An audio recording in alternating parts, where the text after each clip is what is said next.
আমি শয়তান হাহা করে হাসবো না অট্ট হাসি দেবো সেটা বলুন। ব্যক্তিগত প্রশ্ন, আপনি যখন বিচারপতি ছিলেন আপনাকে বেশ কিছু মানুষ ভগবানের চোখে দেখতেন। হ্যাঁ, আপনি যখন বিচারকের থেকে যখন আপনি পদত্যাগ করে বিজেপি জয়েন করলেন অনেকে খারাপ চোখে দেখছে, এটা কেন ঘটছে? সেটা তাদের মন, এটা তার উপর, সেই মনের উপর তো আমার কোনো নিয়ন্ত্রণ নেই। তাদের মন, তারা কোনো সময় তাকে মনে হয়েছিল তাদের আবেগে যে আমি ভগবান, এখন হয়তো মনে হতে পারে যে আমি শয়তান, ঠিক আছে। কিন্তু আমি তাদেরকে বলবো যে কড়া নজর আমার ওপর রাখুন এবং দেখতে থাকুন আমি কি করি না করি, তাহলেই তারা বুঝতে পারবেন যে আসলে মানুষটা কত ভালো বা কত খারাপ। স্যার, তৃণমূল আজকে সোশ্যাল মিডিয়ায় পোস্ট করে বলেছে রেখা পাত্র মুখ্যমন্ত্রীর উন্নয়নের সাথ পেয়েছেন, কি বলবেন স্যার? হাসি ছাড়া আর কি বলবো, হাহা করে হাসবো না অট্ট হাসি দেবো সেটা বলুন। ঠিক আছে, ঠিক আছে, থ্যাংক ইউ। ওকে ওকে। হ্যাঁ, পুলিশও হতে পারে। না, আমাকেও তো তোমরা বলেছো, আমি তো জানতাম কিছু। কিরে তুমি, তোমার কি খবর? কত খবর, কত কি বলছে, তোমার সঙ্গে দেখা করব। ফুলধারে দাঁড়া যাচ্ছি, যাবো একদিন অফিসে চলে যাবো। আমি নাম্বার ফুলধারে দাঁড়া, আমি যাই, গাড়িটা ফুলধারে যাবে তোমার সঙ্গে। আমি আসছি দিদি দেখি। 17,000 থেকে 18,000 আমরাই লিড দেবো এই অঞ্চল থেকে। আপনাকে ভারতীয় জনতা পার্টিকে আমরাই লিড দেবো এই অঞ্চল থেকে। আমরা 28টা 24টা যাতে এই আসনটা মোদী সাহেবকে আপনারা একবারে হ্যাঁ হ্যাঁ। ভারত মাতা কে, ভারত মাতা কে জয় শ্রীরাম, জয় জয় শ্রীরাম। সম্রাট अमर रहे, अमर रहे, अमर रहे, दीपक मंडल अमर रहे, अमर रहे, अमर रहे। এই সবাই একটু একটু করে বেরাও, এবার একটু আর ইনি হচ্ছে আমাদের এখানে আসো আগে সেন্টার কোথায় আমাদের সভাপতি শঙ্কর রাও।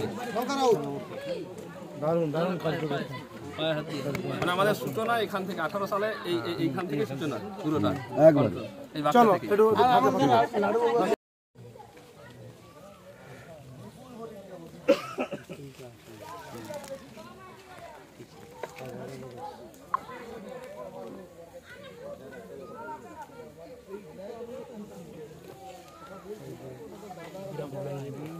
ঠিক আছে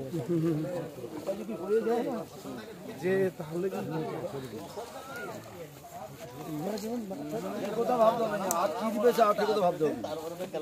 আর এক তরফা ভোট বড় বড় টুকুর টুকুর টুকুর টুকুর টাইম লিয়া।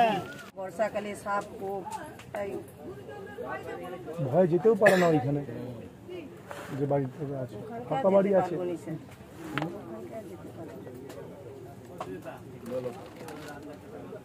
মানে বিজয়দা পাঁচিলের মতো করে এই দিকটা রক্ষা করতে, সুতরাং ওকে সরাতে পারলে এখানে বাচ্চার দখলটা পুরোটা দেওয়া যাবে।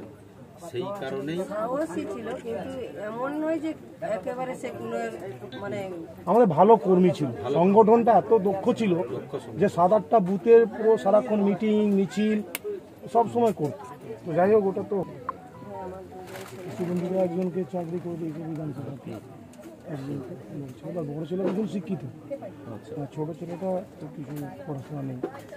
তো ওটাই এরপর ছেলেটা মিষ্টি হয়ে গেছে। ছোটো ছেলেকে যদি চাকরি চাকরিটা দিয়ে দিতাম বিধানসভাকে, ওটা বেটার হতো। বড় ছেলে যাবো না, সব আপডেট আছে। 2 তারিখে ডেট আছে। পাবেন পাকা বাড়ি 2তলা 2.5তলা পাকা বাড়ি আছে, পাকা বাড়ি 2.5তলা আছে।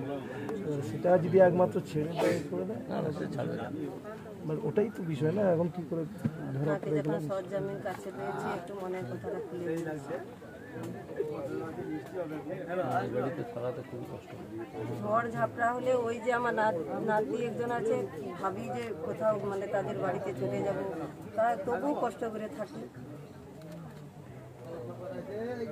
কিছু টাকা পয়সা পেলে আপনি এটাকে ফাঁকা করতে পারেন, যদি একটু সহযোগিতা করেন। ঠিক আছে, আমার মনে থাকবে। দেখি ভোটটা চলে যাক, তারপরে আপনার সঙ্গে যোগাযোগ তো ওনারা রাখেন, আর আমার সঙ্গে ওনার যোগাযোগ সবসময় থাকবে। আর এটা একজন শহীদের ব্যাপার, আমরা নিশ্চয়ই উপযুক্ত গুরুত্ব দিয়ে ব্যাপারটাকে দেখব।